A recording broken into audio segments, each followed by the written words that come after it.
ఆయన మామూలోడు కాదు. చాలా మందిని తీర్చిదిద్దాడు. అలా ఇలా కాదు, వాళ్ళ రూపానికో ప్రత్యేకతను తెచ్చాడు. కెరీర్‌ని తీర్చిదిద్దే వాళ్ళు ఎదుగుదలకి కృషి చేసే వాళ్ళే కాదు, రూపాన్ని తీర్చిదిద్దే వాళ్ళు కీలకమే. ఎందుకంటే ముఖం ఎంత అందంగా ఉన్నా దానికి తగ్గట్టు హెయిర్ స్టైల్ బావుంటేనే మరింత అందం వస్తుంది. ఆడవారికైనా, మగవారికైనా హెయిర్ స్టైల్ మస్ట్. కానీ మన దగ్గర చాలామంది పెద్దగా ప్రాధాన్యత ఇవ్వని ప్రొఫెషన్ ఇది. కానీ అలాంటి వృత్తికి విలువ పెంచిన వాళ్ళు కొందరుంటారు. హబీబ్ అహ్మద్ సరిగ్గా అదే కోవలోకి వస్తారు. హెయిర్ స్టైలిస్ట్ ప్రొఫెషన్కే విలువను పెంచినటువంటి వ్యక్తి హబీబ్ అహ్మద్.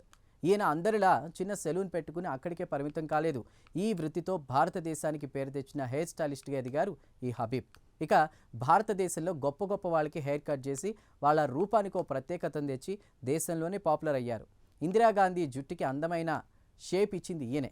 సగం నలుపు సగం తెలుపు రంగుతో ఉన్నటువంటి హెయిర్ స్టైల్తో ఆమె చాలా అందంగా కనిపించేవారు. దీనికి కారణం హబీబ్ ఆమె జుట్టుకు రంగు వేయడమే కాదు, వ్యక్తిత్వాన్ని, శక్తిని ప్రపంచానికి బలంగా చూపేలా చేశారు.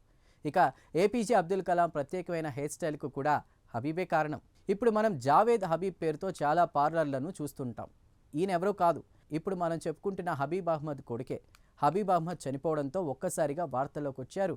Habib the man who build a empire అనే పుస్తకం కూడా ఆయనపై ఉందంటే ఈ రంగంలో ఎంత పాపులర్ అయ్యారో అర్థం చేసుకోవచ్చు. హబీబ్ అహ్మద్ లండన్లోని ప్రఖ్యాత మోరిస్ స్కూల్లో హెయిర్ స్టైల్లో శిక్షణ పొందారట. లండన్ నుంచి ఇండియా వచ్చాక ఢిల్లీలో ఉన్న ఒబెరాయ్ గ్రూప్ ఆఫ్ హోటల్స్తోనే ఎక్కువ రోజులు జాబ్ చేశారు ఆయన. ఆ తర్వాత 1983లో సొంతంగా సెలూన్ను ప్రారంభించారు. ఆ తర్వాతి కాలంలో రాష్ట్రపతి భవన్ నుంచి వైస్రాయల వరకు, ప్రధాని మంత్రి నుంచి శాస్త్రవేత్తల వరకు ఎంతో మందికి వ్యక్తిగత హెయిర్ స్టైలిస్ట్గా ఉన్నారు. హబీబ్ అహ్మద్ తండ్రి నజీర్ అహ్మద్ కూడా ఇదే వృత్తిలో ఉన్నారు.